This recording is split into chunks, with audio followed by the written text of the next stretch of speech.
Scary moments for some people who were at the Island University as a small fire broke out in one of the dorm's bathrooms. It's our top story tonight.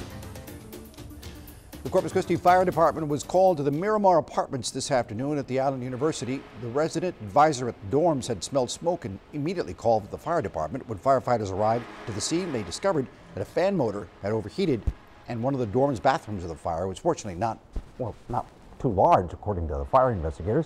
They were able to put it out very quickly. Make sure the fire was completely out and secured the utilities and then blew out the smoke that was in the building. Firefighters say everyone in the dorms were able to get out and fortunately no one was injured. With today being Labor Day, fortunately there weren't many students on campus.